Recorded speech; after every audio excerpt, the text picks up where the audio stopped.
Hello welcome back to ಉತ್ತರ ಕರ್ನಾಟಕದ ರಾಣಿ YouTube channel. ನಾನಿಲ್ಲಿ ಒಂದು ಪ್ಯಾನ್ಗೆ 1 ಕಪ್ಪಷ್ಟು ರವೆನ ಹಾಕ್ಕೊತಾ ಇದ್ದೀನಿ. ಚಿರೋಟಿ ರವೆನ ನಾನಿಲ್ಲಿ ಹಾಕ್ಕೊಂಡಿದ್ದೀನಿ. ಇದಕ್ಕೆ 1-2 ಸ್ಪೂನಷ್ಟು ನಾನು ತುಪ್ಪನ ಹಾಕ್ಕೊಂಡಿದ್ದೀನಿ.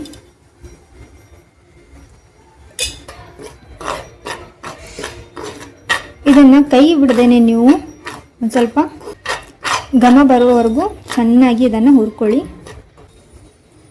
ಇನ್ನೇನು ಒಂದಾದ್ಮೇಲೆ ಒಂದು ಹಬ್ಬಗಳು ಬರುತ್ತೆ. ಎಲ್ಲರ ಮನೆಯಲ್ಲೂ ಇವಾಗ ಸ್ವೀಟ್ಗಳು ರೆಡಿ ಆಗ್ತಾ ಇರುತ್ತೆ. ಅದಕ್ಕಾಗಿಯೇ ಇವತ್ತು ನಾನು ಪಂಚಮಿ ಹಬ್ಬಕ್ಕೆ ಸ್ಪೆಷಲ್ ಆಗಿರೋ ರವೆ ಉಂಡೆನ ಮಾಡ್ತಾ ಇದ್ದೀನಿ.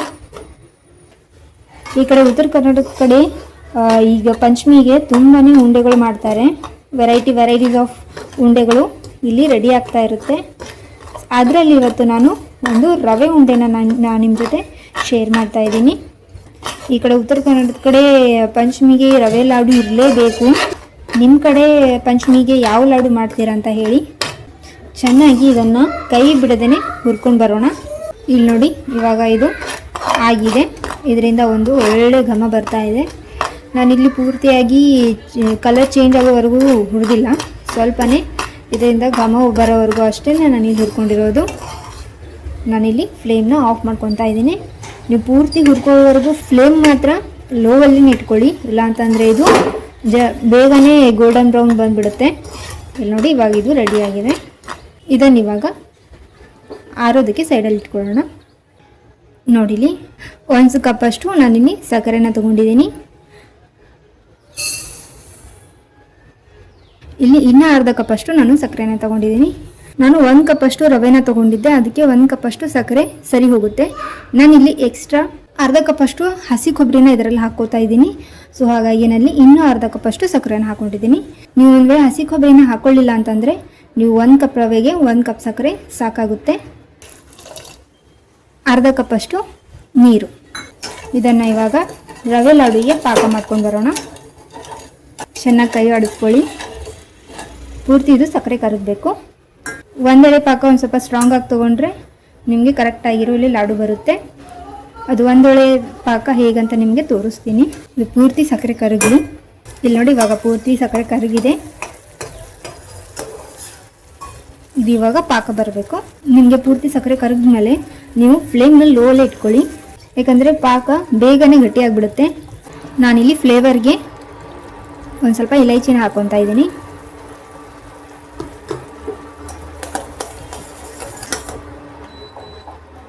ಇಲ್ಲಿ ನೋಡಿ, ಇದು ಎಳೆ ಬರ್ತಾ ಇಲ್ಲ. ಇವಾಗ ಇದನ್ನು ಚೆಕ್ ಮಾಡ್ಕೊಳ್ಳೋಣ.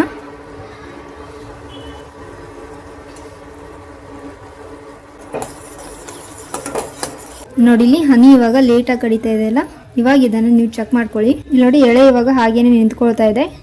ಈ ಥರ ನೀವು ಸ್ಟ್ರಾಂಗ್ ಆಗಿ ಒಂದೆಳೆ ಪಾಕನ ತೊಗೊಳ್ಳಿ. ನಾನಿಲ್ಲಿ ಫ್ಲೇಮ್ನ ಆಫ್ ಮಾಡ್ಕೊತಾ ಇದ್ದೀನಿ. ಇದಕ್ಕೆ ಇವಾಗ ನಾನು ಹಸಿ ಕೊಬ್ಬರಿನ ಆ್ಯಡ್ ಮಾಡ್ಕೊತಾ ಇದ್ದೀನಿ.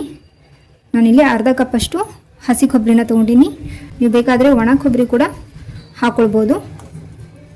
ಪಾಕ ಬಂದ ತಕ್ಷಣ ನೀವು ಫ್ಲೇಮ್ನ ಆಫ್ ಮಾಡ್ಕೊಂಬಿಡಿ. ಹಸಿ ಕೊಬ್ಬರಿಯಿಂದ ಟೇಸ್ಟ್ ಮಾತ್ರ ತುಂಬಾ ಚೆನ್ನಾಗಿ ಬರುತ್ತೆ ಇದು ರವೆ ಲಾಡುದು. ಒಣ ಕೊಬ್ಬರಿಗಿಂತನೂ ಇದು ಹಸಿ ಕೊಬ್ಬರಿ ಟೇಸ್ಟ್ ತುಂಬಾ ಚೆನ್ನಾಗಿ ಬರುತ್ತೆ. ಇವಾಗ ಹುರ್ಕೊಂಡಿರೋ ರವೆನ ಸೇರಿಸ್ಕೊಂಡ್ಬಿಡೋಣ. ಆರಿದ ಮೇಲೆ ಹಾಕೊಳ್ಳೋಕೆ ಹೋಗಬೇಡಿ, ಬಿಸಿ ಇರೋದ್ರಲ್ಲೇ ನೀವು ಹಾಕೊಂಡ್ರೆ ರವೆ ತುಂಬಾ ಚೆನ್ನಾಗಿ ಬೈಂಡ್ ಆಗುತ್ತೆ ಸಕ್ಕರೆ ಪಾಕದ ಜೊತೆ.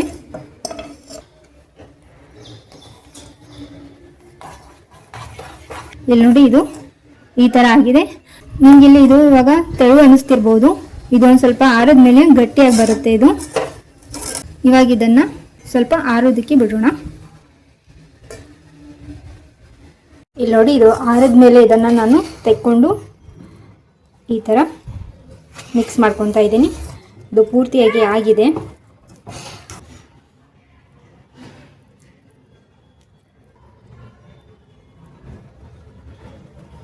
ನೋಡಿಲಿ, ಇಲ್ಲಿ ನೋಡಿ, ಇವಾಗ ನಾನು ಇದರಲ್ಲಿ ಒಂದು ಸ್ವಲ್ಪ ಮನುಕೆನ ಹಾಕ್ಕೊಂಡು ಇದನ್ನು ಚೆನ್ನಾಗಿ ತಿರುಗಿಸ್ಕೊಳ್ತಾ ಇದ್ದೀನಿ. ಇದು ಒಟ್ಟಾನು ಗಂಟಾಗಿಲ್ಲ, ಎಷ್ಟು ಉದುರಾಗಿ ಬಂದಿದೆ ಅಲ್ವಾ. ಇವಾಗ ಇದು ಲಾಡು ಕಟ್ಕೊಳ್ಳೋದಕ್ಕೆ ರೆಡಿಯಾಗಿದೆ.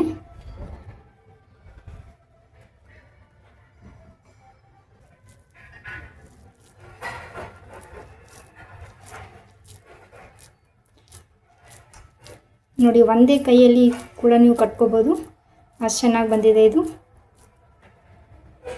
ನೋಡಿದ್ರಲ್ಲ ಎಷ್ಟು ಈಸಿಯಾಗಿ ಎಷ್ಟು ಚೆನ್ನಾಗಿ ಬಂದಿದೆ ಅಂತ. ಒಂದು ವೇಳೆ ಇದನ್ನು ನೀವು ಒಂದು ಸ್ವಲ್ಪ ದಿನ ಸ್ಟೋರ್ ಮಾಡಿಕೊಂಡು ಇಟ್ಕೊತೀನಿ ಅಂತಂದರೆ ಒಂದು ಸ್ವಲ್ಪ ಪ್ಯಾಕನ್ನು ನೀವು ಗಟ್ಟಿಯಾಗಿ ತೊಗೊಳ್ಳಿ. ಆಗ ನೀವು 15 ದಿನ ಆದರೂ ಇದನ್ನು ಸ್ಟೋರ್ ಮಾಡಿಕೊಂಡು ಇಟ್ಕೊಳ್ಬೋದು. ಈ ರವೆ ಉಂಡೆನೂ ಕೂಡ ನೀವು ಒಂದು 5-6 ದಿನ ಆದರೂ ನೀವು ಸ್ಟೋರ್ ಮಾಡ್ಕೊಂಡು ಇಟ್ಕೋಬೋದು. ನೋಡಿ ಎಷ್ಟು ಚೆನ್ನಾಗಿ ಎಷ್ಟು ಈಸಿಯಾಗಿ ನಿಮಗೆ ಇಲ್ಲಿ ಉಂಡೆನ ಕಟ್ಕೊಳ್ಳೋಕ್ಕೆ ಬರ್ತಾಯಿದೆ ಅಂತ.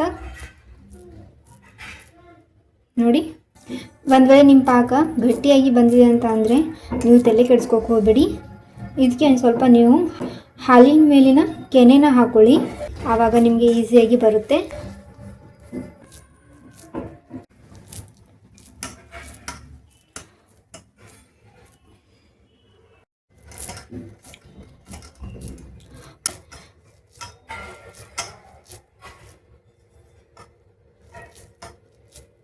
ಇಲ್ಲಿ ನೋಡಿ, ತುಂಬಾ ರುಚಿಯಾದ ರವೆ ಲಾಡು ಇವಾಗ ರೆಡಿ ಆಗಿದೆ. ನೋಡಿ ಎಷ್ಟು ಚೆನ್ನಾಗಿ ಎಷ್ಟು ಸಾಫ್ಟಾಗಿ ಬಂದಿದೆ ಇದು. ನಾನು ನಿಮಗೊಂದು ಒಡೆದು ತೋರಿಸ್ತೀನಿ. ನೋಡಿ ಎಷ್ಟು ಚೆನ್ನಾಗಿ ಬಂದಿದೆ. ನೋಡಿದ್ರಲ್ಲ ನಾನು ಯಾವ ರೀತಿ ಇಲ್ಲಿ ರವೆ ಲಾಡುನ ಮಾಡ್ಕೊಂಡಿದ್ದೀನಿ ಅಂತ. ಮಾಡ್ಕೊಳ್ಳೋದು ಕೂಡ ತುಂಬಾ ಈಸಿ ಮತ್ತು ತುಂಬಾ ಟೇಸ್ಟಿಯಾಗಿ ಬರುತ್ತೆ ಇದು. ಸ್ವೀಟ್ ಇಷ್ಟಪಡೋರಿಗೆ ತುಂಬಾ ಇಷ್ಟ ಆಗುತ್ತೆ. ನೀವು ಒಂದ್ಸಲ ಇದನ್ನು ಮನೇಲಿ ಟ್ರೈ ಮಾಡಿ. ಇದನ್ನು ನಾವು ನಮ್ಮ ಕಡೆ ಗರಿ ಲಾಡು ಅಂತ ಕರಿತೀವಿ. ನಿಮ್ಮ ಕಡೆ ಏನಂತ ಕರೀತಾರೆ ಅಂತ ಕಮೆಂಟ್ ಮುಖಾಂತರ ತಿಳಿಸಿ. ಹಾಗೆ ಉತ್ತರ ಕರ್ನಾಟಕದ ಯೂಟ್ಯೂಬ್ ಚಾನಲ್ನ ಸಬ್ಸ್ಕ್ರೈಬ್ ಮಾಡ್ಕೊಳ್ಳೋದನ್ನು ಮರಿಬೇಡಿ. Thank you.